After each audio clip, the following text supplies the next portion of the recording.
Hello everyone. तो आज के इस वीडियो में हम देखने वाले हैं इंजीनियरिंग थर्मोडायनामिक्स का ऑब्जेक्टिव क्वेश्चन का पार्ट 2। देखते हैं, पहला क्वेश्चन है, इन an isothermal process the internal energy. तो आइसोथर्मल अगर प्रोसेस है तो टेम्परेचर रिमेंस कांस्टेंट। ठीक है, अगर टेम्परेचर कांस्टेंट है तो इंटरनल एनर्जी कांस्टेंट रहेगी। ऑप्शन नंबर सी करेक्ट हो जाएगा। सॉलिड्स एंड लिक्विड्स, सॉलिड और जो लिक्विड होते हैं इन सभी में केवल one value of specific heat होती है। Cp और Cv दोनों ही बराबर हो जाते हैं। जीरोथ लॉ ऑफ थर्मोडायनामिक्स क्या होता है? तो जीरोथ लॉ ऑफ थर्मोडायनामिक्स बताता है states that if two systems are both in equilibrium with a third system they are in thermal equilibrium with each other. मतलब अगर दो बॉडीज़ हैं किसी तीसरी बॉडी के साथ में थर्मल इक्विलिब्रियम में है, आपको यहाँ पे नोटिस करना थर्मल इक्विलिब्रियम बोल रहा है। तो अगर थर्मल इक्विलिब्रियम में है तो तीसरी बॉडी के साथ, मतलब तीसरे के साथ में अगर ये थर्मल इक्विलिब्रियम में थे तो एक दूसरे के साथ भी थर्मल इक्विलिब्रियम में होंगे। अगला क्वेश्चन है, universal gas constant is defined as equal to product of the molecular weight of the gas and molecular weight and gas constant का होगा जो यूनिवर्सल गैस कांस्टेंट होगा। फिर है the value of n equals 1 in the polytropic process indicates it to be। तो अगर n equals 1 हो गया P V to the power gamma में, P V to the power n में n इक्वल्स अगर 1 हो जाता है तो क्या होता है? आइसोथर्मल प्रोसेस हो जाती है, P V equals constant. Next question है, a gas is compressed in a cylinder by a movable piston to a volume 1/2 its original volume. During the process 300 kilojoule heat left the gas and internal energy remains constant। Means ये क्या हो गया? Internal energy अगर constant है तो ये isothermal process हो गई। पहली बात तो आपको ये याद रखना है, internal energy remains constant. The work done on gas in newton metre will be. तो अगर इंटरनल एनर्जी कांस्टेंट है तो चेंज इन इंटरनल एनर्जी क्या हो जाएगा? जीरो हो जाएगा। तो D Q equals D W हो गया। अब D Q equals D W हो गया तो डी क्यू इक्वल्स कितना दे के रखा है? ये 300 किलो जूल। तो डी डब्ल्यू इक्वल्स कितना हो जाएगा? 300 into 10⁻³ joule. Newton metre equals होता है जूल। द मोर एफिशिएंट या the more effective way of increasing efficiency of Carnot engine is to. तो अगर मोर एफिशिएंट वे की बात करें तो सबसे अच्छा तरीका होता है लोअर टेम्परेचर को और लोअर कर दो। कहाँ गया? Decrease lower temperature. ठीक है, a heat exchange process in which the product of pressure and volume remains constant. क्या होता है? तो प्रोडक्ट और वॉल्यूम का जो प्रोडक्ट है, प्रोडक्ट ऑफ प्रेशर और वॉल्यूम का जो है ये कितना हो जाता है? पी वी इक्वल्स कॉन्स्टेंट बोल रहा है। तो पी वी इक्वल्स कॉन्स्टेंट किस में होगा? आइसोथर्मल प्रोसेस में। और आइसोथर्मल प्रोसेस को आप बोल सकते हो hyperbolic process. On volume basis air contains following parts of oxygen. तो वॉल्यूम बेसिस पे 21% होता है और वेट बेसिस पे 23% होता है। तो ऑप्शन नंबर ए करेक्ट हो जाएगा। For reversible adiabatic process change in entropy is. Reversible adiabatic बोल रहा है तो रिवर्सिबल में क्या होता है? एंट्रोपी चेंज जीरो होता है। नेक्स्ट है the specific heat of air increases with increase in. तो स्पेसिफिक हीट ऑफ जो होती फंक्शन होती है टेम्परेचर का, तो अगर टेम्परेचर बढ़ेगा तो स्पेसिफिक हीट बढ़ जाएगी।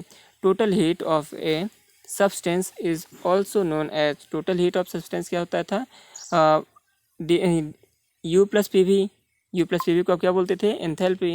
ऑप्शन नंबर सी हो जाए, वो डी हो जाएगा। ठीक है, the value of the product of molecular weight and the gas characteristic constant for all the gases in MKS unit system. ठीक है, MKS सिस्टम में बोल रहा है तो किसका molecular weight and gas characteristic constant. तो गैस कैरेक्टरिस्टिक कांस्टेंट क्या होता है? R और मॉलिक्यूलर वेट M होता है तो MR। तो MR मीन्स अब ये पूछ रहा है यूनिवर्सल गैस कांस्टेंट। तो यूनिवर्सल गैस कांस्टेंट हो जाएगा 484 kilo joule kilogram force metre per mole kelvin. Next question है, which of the following is not the intensive property. तो इंटेंसिव प्रॉपर्टी क्या होती है? जो कि मास पर डिपेंड ना करे। तो मास पर डिपेंड कौन सा नहीं करता है? इसमें अगर बात किए, इसमें विच ऑफ द नॉट पूछ रहा है तो हीट और वर्क क्या होती है? इंटेंसिव प्रॉपर्टी नहीं होती हैं। विच of the following process is irreversible process. तो एडियाबैटिक, आइसोथर्मल ये रिवर्सिबल होते हैं, लेकिन थ्रोटलिंग प्रोसेस क्या होती है, रिवर्सिबल नहीं होती है। Minimum work in compressor is possible when the value of adiabatic index n is equal to, तो ये मिनिमम वर्क कब लगता है, जब आइसोथर्मल प्रोसेस होती है, n इक्वल्स 1 हो जाए तो आइसोथर्मल प्रोसेस हो जाएगी। In an isothermal process the internal energy of gas molecule, internal isothermal में internal energy of gas molecule के क्या होती है, रिमेंस कांस्टेंट रहती है। Entropy change depends only on, ये किस पर डिपेंड करता है, हीट ट्रांसफ़र पर डिपेंड करता है। और क्या होता था, एस इक्वल्स समीशन ऑफ, या फिर बोल सकते हो integration of D Q upon T. Change in enthalpy of a system is the heat supplied at, तो change in enthalpy of a system is the heat supplied at constant pressure बोल सकते हो। If a certain amount of dry ice is mixed with same amount of water at 80 degree Celsius, the final temperature of mixture will be, तो ये कितना होगा, ये आपको याद रख लेना है, ये होता है 0 degree Celsius. First law of thermodynamics furnaces the relationship between, ये किस पर बताता है, तो heat work and property of the system के रिलेशन को बताता है first law of thermodynamics. Which of the following parameters is constant for a mole for most of the gases at a given temperature and pressure, कौन सी ऐसी property होती है, ये होती है वॉल्यूम, कांस्टेंट रहता है। The index of compression n tends to reach ratio of specific heat y when, तो ये कब रीच करता है, प्रोसेस जब ये यूनिफॉर्म हो और स्टेडी हो, प्रोसेस इज आइसेंट्रोपिक हो, या फिर प्रोसेस इज आइसोथर्मल हो, या फिर process is isentropic and specific heat does not change with temperature. तो क्या होना चाहिए, तो अगर ये टेम्परेचर के साथ चेंज हो रही है स्पेसिफिक हीट, सबसे पहले देखते हैं क्या बोलना चाहता है, ठीक है। तो index of compression and tend to reach ratio of specific heat, तो स्पेसिफिक हीट मीन्स आप क्या बता रहे हो, किस साइड जा रहे हो, तो ये जा रहे हो आप आइसेंट्रोपिक, या फिर इसको बोल सकते हो एडियाबैटिक टाइप साइड में, ठीक है। तो अगर आप इसका सेलेक्ट करते हो flow of uniform and steady select करते हो, flow is uniform and steady, तो यूनिफॉर्म और स्टेडी फ्लो है, तो इसमें क्या हो रहा है, प्रॉपर्टी चेंज नहीं हो रही है टाइम के साथ में। अगर सेकंड बोलता है आइसेंट्रोपिक, तो एंट्रोपी चेंज नहीं हो रही है, और एडियाबैटिक बोल दिया है, ठीक है। लेकिन ये बोल रहा है कि रेशियो जो है वो वाई की तरफ चेंज कर रहा है, स्पेसिफिक हीट की तरफ रेशियो है वाई की तरफ चेंज कर रहा है। फिर बोलता है रेशियो इज़ आइसोथर्मल, अगर आइसोथर्मल है तो वाई की तरफ अगर चेंज लीड करता है, तो आइसोथर्मल में क्या बोल सकते हो, एन या फिर वाई कांस्टेंट हो जाता है, कांस्टेंट बोल सकते हो जिसको P V equals constant means n equals 1 हो जाता है, तो वाई की तरफ टेंड होगा ही नहीं। फिर है process is isentropic and specific heat does not change with temperature, अगर स्पेसिफिक हीट चेंज ही नहीं होती है टेम्परेचर के साथ में, तो हो सकता है कि जो स्पेसिफिक जो कंप्रेशन है वो वाई की तरफ टेंड कर जाए। फिर है जो एनटीपी होता है, इसका फुल फॉर्म क्या होता है, तो एनटीपी का मतलब होता है normal temperature and pressure, option number C सही हो जाएगा। फिर है addition of heat at constant pressure to a gas results in, तो अगर कांस्टेंट प्रेशर पे आप हीट ऐड करते हो तो उससे क्या बनता है, तो कांस्टेंट प्रेशर पे अगर आप हीट ऐड करते हो तो टेम्परेचर भी बढ़ेगा, साथ में उसका वह एक्सटर्नल वर्क भी बढ़ जाएगा, मतलब एक्सटर्नल वर्क प्रोड्यूस करने लगेगा।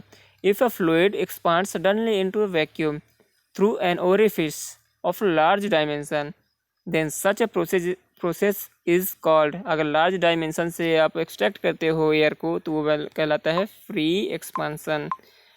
Work done is 0 for the following process, work done किस प्रोसेस के लिए 0 होता है, तो थ्रोटलिंग में 0 होता है, सेकंड हो गया फ्री एक्सपांसन में 0 होगा, और हो गया थर्ड कांस्टेंट वॉल्यूम में, इन सभी में 0 होता है, ऑप्शन नंबर डी करेक्ट हो जाएगा। For which of the following substances the gas law can be used with minimum error, minimum error gas law किस में यूज किया जा सकता है, तो आप पहली बात तो बोल सकते हो एयर के केस में, दूसरा बोल सकते हो सुपर हीटेड स्टीम के केस में, option number D. The basis for measuring the thermodynamic property of a temperature is given by, तो आपको अगर थर्मोडाइनमिक प्रॉपर्टी क्या होती है, टेम्परेचर हो गया, आपको अगर टेम्परेचर मेज़र करना है तो टेम्परेचर किस लॉ की मदद से मेजर कर सकते हो, वो तथा अगर दो बॉडी किसी थर्ड बॉडी के साथ में थर्मल इक्विलिब्रियम में हो तो वो दोनों भी एक दूसरे के साथ में थर्मल इक्विलिब्रियम में होते हैं। ये लॉ बताया था zeroth law of thermodynamics. Option number A correct हो जाएगा। In a free expansion process work done is zero होता है, हीट ट्रांसफर भी जीरो होता है। तो फ्री एक्सपांसन में वर्क डन और हीट ट्रांसफर दोनों ही जीरो होते हैं। 1 watt is equals to newton meter per second होता है। तो ये ऑप्शन नंबर 1 करेक्ट हो जाएगा। Change in internal energy is in a closed system is equal to heat transferred if the reversible process takes place at constant. तो आप पहली बात तो यहाँ पे देख लो फिर से, चेंज इन इंटरनल एनर्जी बोल रहा है, तो चेंज इन इंटरनल एनर्जी यानी D U in a closed system की बात कर रहा है, is equal to heat transfer, मतलब आपको डी यू इक्वल्स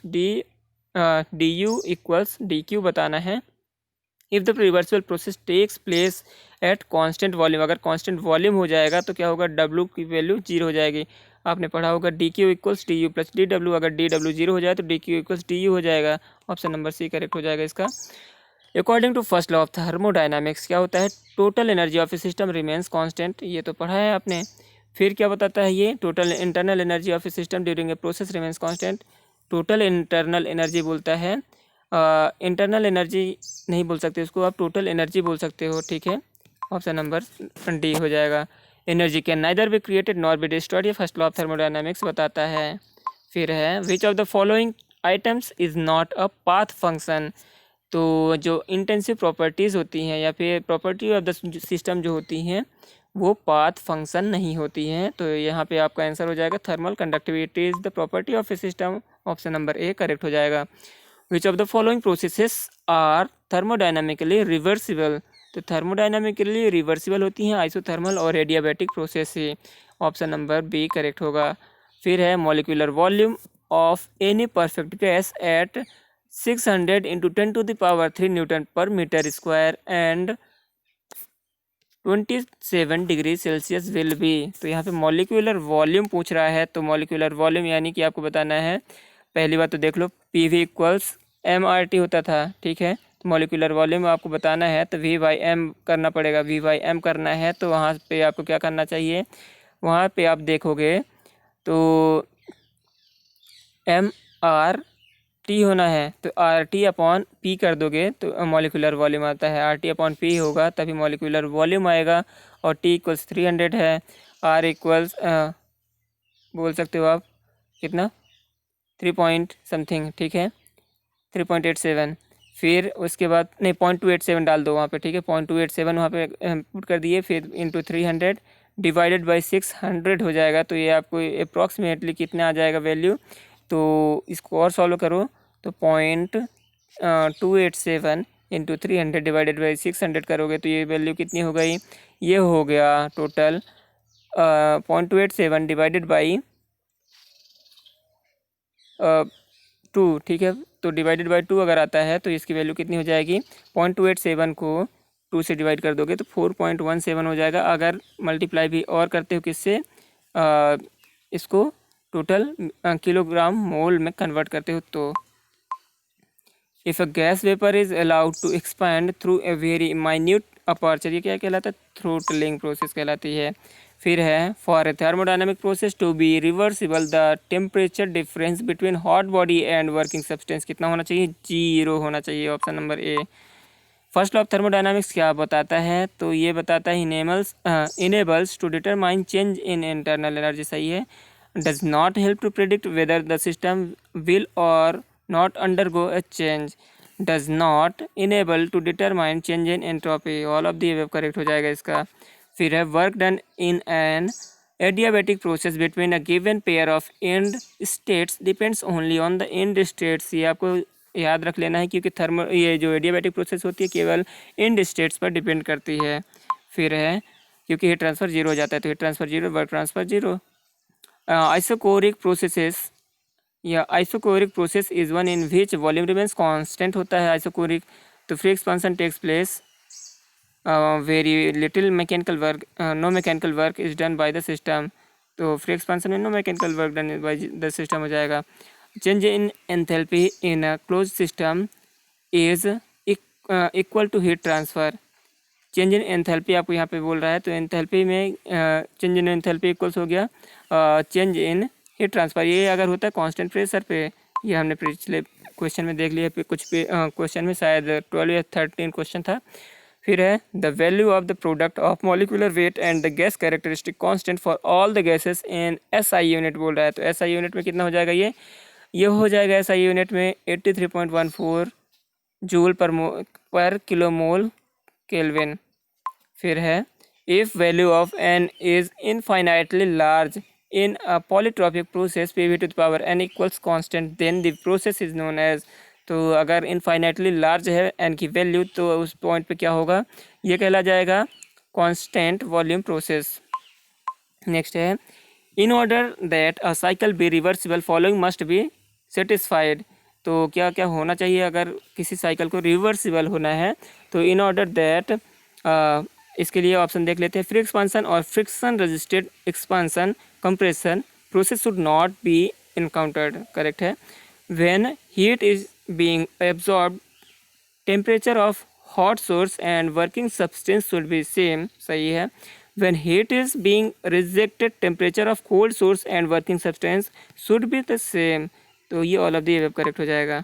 फिर है in a non flow reversible process for which P equals -3V + 15 × 10⁵ newton per meter square which changes from 1 meter to 2 meter the work done will be कितना होगा। तो work done equals क्या होता है, integration of PdV होता है, ठीक है। फ्लो नॉन फ्लो प्रोसेस में इंटीग्रेशन ऑफ PdV होता है।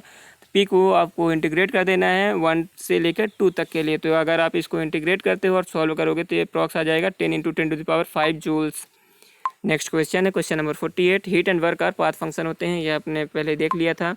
फिर है a perfect gas eight 27 degree Celsius is heated at constant pressure till its volume is double the final temperature is क्या होगा। परफेक्ट गैस कांस्टेंट प्रेशर पे हो रहा है, तो ये कितना हो जाएगा, कांस्टेंट प्रेशर पे अगर देखा जाए तो ये बनता है V प्रोपोर्शनल टू T हो जाएगा। तो V1/T1 = V2/T2 कर सकते हो। तो ये अगर सॉल्व करोगे तो ये बन जाएगा 327 डिग्री सेल्सियस।